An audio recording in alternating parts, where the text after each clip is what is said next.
राजस्थान की सूखी हवाओं में घिरा हुआ भानगढ़ का किला दूर से ही किसी सोए हुए दानव की तरह दिखाई देता था।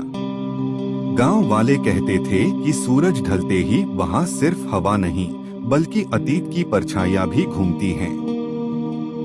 दिल्ली से आया इतिहास का छात्र आरव इन बातों पर विश्वास नहीं करता था। उसे तो बस किले की पुरानी दीवारों, टूटे मंदिरों और खामोश गलियारों में छिपी कहानियां खोजनी थीं। एक शाम चेतावनी के बावजूद वह किले के भीतर रुक गया। जैसे जैसे सूरज पहाड़ियों के पीछे डूबा, किले की दीवारों का रंग बदलने लगा। दिन में जो पत्थर साधारण लगे थे, अब वे गहरे साए बन गए। हवा में अचानक ठंडक घुल गई। आरव ने अपनी टॉर्च जलाई और पुराने बाजार की तरफ बढ़ा। उसे लगा जैसे किसी ने दूर से पायल की हल्की आवाज बजाई हो। उसने सोचा यह हवा का खेल होगा, पर आवाज फिर आई, धीमी, लयबद्ध। उसके कदम अपने आप उस दिशा में चल पड़े। सामने एक टूटा हुआ महल था, जिसके दरवाजे आधे खुले थे।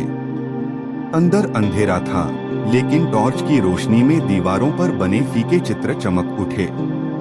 अचानक उसे लगा जैसे चित्रों की आंखें उसे देख रही हों। उसी समय पीछे से एक धीमी आवाज आई, यहाँ क्यों आए हो?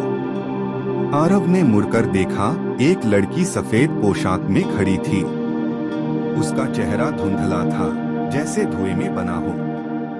मैं इतिहास पढ़ता हूँ, आरव ने हकलाते हुए कहा। मैं सच जानना चाहता हूँ। लड़की मुस्कुराई, पर उसकी मुस्कान में उदासी थी। सच पत्थरों में नहीं मिलता, उसने कहा, सच यादों में रहता है। और हम यादें कभी इस किले से बाहर नहीं जा पाई। आरव ने पूछा, तुम कौन हो? मैं वही हूँ जिसकी कहानी लोग डर के साथ सुनाते हैं, उसने धीरे से जवाब दिया। हवा तेज हो गई। महल की टूटी खिड़कियों से सीटी जैसी आवाज आने लगी। अचानक टॉर्च बुझ गई। अंधेरे में सिर्फ पायल की आवाज रह गई, धीरे धीरे दूर जाती हुई। जब आरव ने दोबारा टॉर्च जलाई, वह लड़की गायब थी। लेकिन जमीन पर ताजे पदचिन्ह बने थे, जो महल से बाहर किले की ओर जा रहे थे और अचानक खत्म हो जाते थे। रात गहरी हो चुकी थी। आरव के भीतर का साहस अब डर में बदल चुका था। वह किले से बाहर भागा और गांव पहुंचकर ही रुका।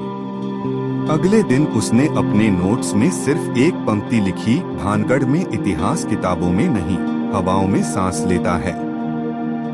और कुछ कहानियां सुनने के लिए नहीं, महसूस करने के लिए होती हैं।